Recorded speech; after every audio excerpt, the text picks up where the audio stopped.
สวัสดีจ้าสวัสดีท่านผู้ชมทุกท่านนี่เป็นผลการออกรางวัลหวยฮานอ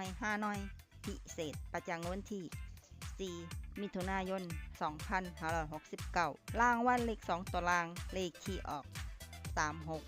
3636รางวัลเลข5ตัวรางเลขที่ออก92836 92836รางวัลเลข2ตัวบนเลขที่ออก9393รางวัลเลข3ตัวบนเลขที่ออก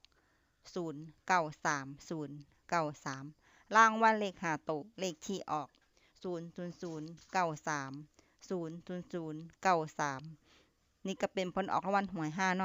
อยพิเศษประจำวันที่4มิถุนายน2569ขอให้โชคดีมีชัยถูกหวยฮานอยพิเศษได้รับเงินกันทุกคนเด้อจ้าฝากไว้เด้อจ้าซับตะไคร่กดติดตามและเป็นกำลังใจขอขอบคุณทุกท่านที่เข้ามารับชมและรับฟังแล้วมาพบกันใหม่ในผลการออกหวยฮานอยในเวลา 18:30 นาทีในฮานอยปกติสำหรับครั้งนี้ขอบคุณและสวัสดีจ้า